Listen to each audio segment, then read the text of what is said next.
Welcome back to Arise Prime Time, where we offer perspectives on the news and talking points of the day. I'm Charles Anier-Golden. Now let's get to that immersive experience of analysis. And tonight we're in a reflective mood, considering the big questions and issues of the week, not just because they're important, but because we've got the big thinkers with us who will assess the challenges and what they mean for this country. So let me introduce our commentators to you. Dr. Constance Ikokwu is a journalist, political affairs commentator, and Arise News analyst. And Baba Yusuf, who is here with us as well, is a political strategist, political commentator, and group CEO of the Global Investment and Trade Company. Thank you very much indeed. How nice to see you guys. Nice Likewise. To see you too. It's been a long while. Yes. Let me start with you, Constance, given that you're the lady here. What are your thoughts about the issue of the army in a democracy? I was discussing that with the previous guest. In a democracy and during civil rule, going out to arrest people for murder, when that should constitutionally be the job of the police. Yeah, it's Are there mitigating circumstances that would allow that to happen? Yeah, I think it's a necessary conversation to have. And I was reading a couple of things, a couple of comments in the newspapers, and I picked up a couple of nuggets from the human rights lawyer, Mr. Femi Falana. And I zoned in on it because he is speaking from the side of the law. And what he said was that the army cannot arrest, detain, investigate, and charge suspects. That yes, they were attacked. Of course, emotions are raw. The army was, attacked. They feel assaulted. But the community, on the other hand, also feels, they've been dealt a big blow because, they were destroyed and innocent people have lost their lives.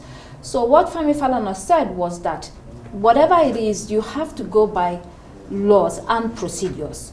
So it means that you cannot just charge someone. You need a court order in order to charge someone. Absolutely. And before you do that, you have to lodge a formal complaint to the relevant authority. And the relevant authority here is the police. So the army obviously hasn't done this and is warning that you cannot, as a society that wants to run by the rule of law, do these kind of things. Two wrongs cannot make a right. And I think he makes very good points, and we have to ask ourselves as a society, do we want to be run by law or not? Because if we do not, that presents huge challenges for us. So for instance, I think that situations such as this, especially with the army, would potentially lead to an erosion of trust. But not only the army, government institutions in Nigeria are fond of breaking the law. The authority breaking the law that they have made. And so when you violate the law, it weakens the trust of people, and citizens don't think like you have the power, to speak to them or to make laws or to arrest them or to do anything to them. And I think it also, to a certain extent, leads to disillusionment, and it also leads to lawlessness. So we have to ask ourselves, do we want a country where there is law and order? If not, these kind of things damage and weaken the law, and you don't want to have that to continue. Those are very good points. And let me come to you, Baba Yusuf. I wonder what your thoughts are on what you've just heard. Yeah, thank you very much, Charles. Good to have you again. Thank you. It's a very pathetic situation, what happened to these gallant soldiers. And we should do all possible to make sure that such things don't happen again. My heart goes out to the families of the deceased, and also the good citizens and good residents of Okwama who have no reason to be going through this, ordeal, as the case may be. But it is what it is. The military, is sore from the pain of this huge loss.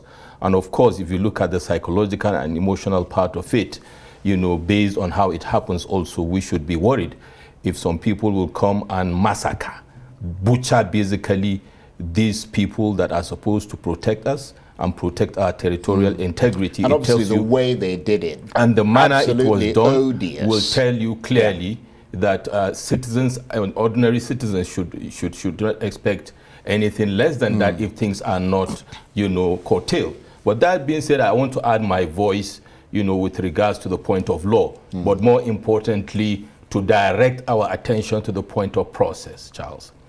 That is the bane of our democracy, and that is the bane of our development in this country. We have good laws, we have regulations, and I keep on saying it, and good policies. The same thing with the Constitution. Execution, implementation, either by virtue of its quotient or by virtue of its operating procedures. That is the bane of our development in this country. And unless we start it, and who will start it? It is the man that is driving the vehicle called Nigeria, and that is Mr. President. So I would expect Mr. President, to marshal out instructions to say due process should be followed. And the institution, whether regulatory, whether investigative or prosecutorial, should be allowed to do their job in a way and manner that will engender trust and confidence on who? The citizens of this country, because indeed the military and the president, all of us, are serving the interests of the citizens of this country, of whom we have good citizens living in Okoma and its environs that are suffering the vagaries of some terrible people that have committed that crime. Because the process will unravel the root cause of this problem, Charles, and moving forward to ensure that the right things are done, and indeed whoever is involved with this is brought to justice, because part of it is we go down the line, and if there are critical vested interests involved, they go free, and some scapegoats will be used to clear this matter. I hope this matter will not be politicized, and I hope Mr. President will use this to demonstrate that he is going to be process-driven. Unless he is, law enforcement, regulation, and creating sanity in our society will be a mirage. I did say that at the outset that this was going to be an immersive experience. Absolutely. And that we've got the big thinkers with us. So I couldn't agree with both of you more. Thank you, let's move on from that and turn to the crisis in the Labour Party, which has dominated the headlines this week. The chairman of the party, Julius Abure, various factions within the party, members of the Nigeria Labour Congress at each other's throats. It's resulted in the Board of Trustees taking control of the party. How dire does the situation appear to you to be? I think to many Nigerians, it is a depressing situation with the Labour Party. So where we are today is accusations and counter-accusations between different divides of the party. So the BOT says that the national chairman, Abure, should resign. His tenure has expired. And then his group counters that there is no BOT, that it hasn't been constituted. And so this rigmarole goes on. Labour Party made giant strides last year during the elections. Very quick one, their presidential candidate, they won over 6 million votes, which was shocking. Maybe they overreached themselves. Well, the thing is that a lot of Nigerians saw a vehicle, a new vehicle to use to get to, so-called the promised land. Now, after the elections, I think that they have been unable to manage and consolidate on the success that they had gained. I think it also was too much for them because probably they were not ready. And so going forward, this situation has far-reaching consequences for them. So number one, for instance, is that it gives ammunition to the opposition or their opponents to see that they are disunited, they are weakened, and this is going to be a problem for them. And then it decreases their electoral prospects. Their upcoming elections in Edo, and maybe one or two other ones, and then in 2027, you have to begin early enough to plan these things. So when you have, members that are fighting at one another's truth, it doesn't engender trust. And then you also, I'll use the word again, disillusionment. Many members will feel like there's no need to engage in this party because they do not have what it takes to govern effectively, even if they win or take over the country. So why would I be here? And then, of course, the obedient movement, and the train and so many other professionals that voted for Labour Party, I think, now they would be thinking twice. And that's probably why we are hearing of alignments and realignments and people thinking about which other way or which other vehicle or party can we use in the 2027 election. So it is a huge disappointment. I foresee that this is going to continue for quite some time to come. It's not going anywhere because the NLC is bent on taking over the party, and Julius Abure himself is also bent on remaining the chairman. So you see conflict on the horizon. I wonder going what you see Baba Yusuf, and also everyone wondering, as she said, whether they can overcome all the bad tempers and become an attractive party once again. And in those circumstances, do you see Peter Obi, their presidential candidate, who took them to the heights, remaining with the party? It's very interesting because I've written twice in my column regarding opposition parties in Nigeria. I think I might have seen that, actually. Yeah, thank you. And the potential outcomes. It turns out one of them is I think I dedicated a paragraph or two, particularly to Labour Party. Why? Because of the obedient movement.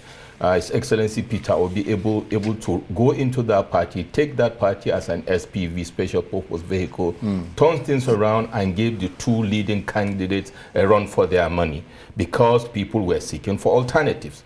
But like I said in my write-up, what is very fundamental, and that goes to political leaders in Nigeria, to understand that the dynamics are changing. And for me, the litmus test of a leader, a potential leader, whether gubernatorial or presidential, is how you are able to hold the party structure together. Your ability to bring people, to unite them together and stay the course will tell me potentially how you are going to deal with a multiple, complex, society like Nigeria, because the party is a microcosm, if you like, of a nation. Absolutely. Now, with regards to Labour Party, the fault lines, when I was writing that column, we saw the fault lines. The Lamidi Apapa faction started this. And ironically, or paradoxically, it turns out Lamidi Apapa is no longer an issue, right? And then we have an Abure issue with the same people in the same camp.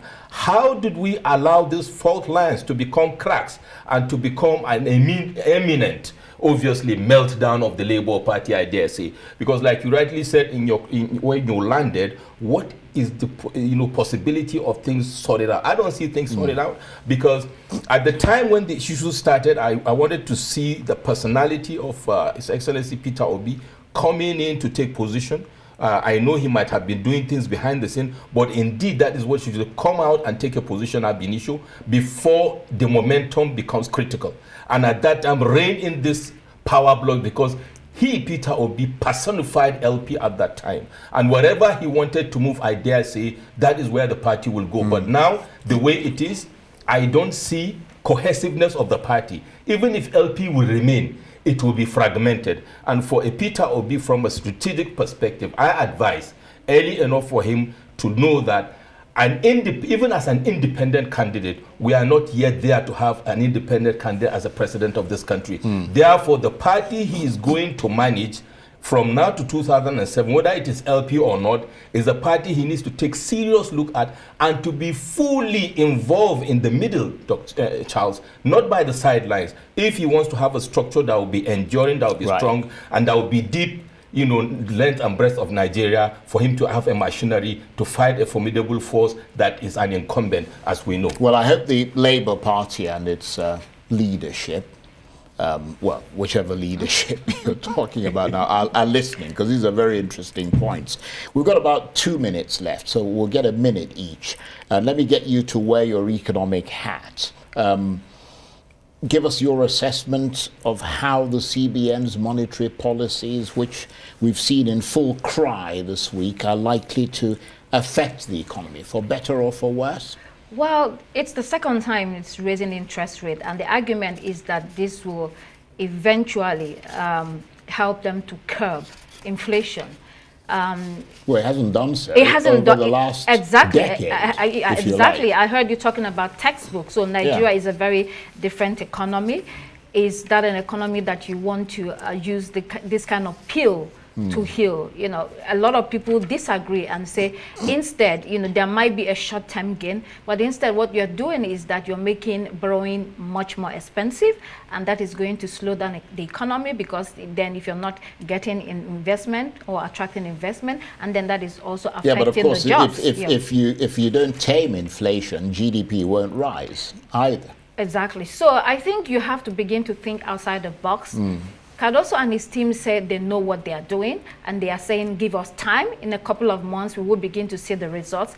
It's difficult to tell someone who is hungry to give him time, but what choice do we have? Right. But I think over the next couple of months, we will now see and recognize whether they know what they are doing or not. Then the hammer can fall on them. In a minute, Baba Yusuf, your thoughts on that, because you're also an investment person. You run an investment company, a global investment and trade company. Thank you, Charles. Dashboard feedback would have had more time, but then kudos on the marginal performance with the maintaining Naira down from 1,900 to 1,250. Great job. But then all the inflationary trends that we are seeing, I want us to focus on one particular inflation trend, and I'm speaking to Cardoso and the economic team with all due respect.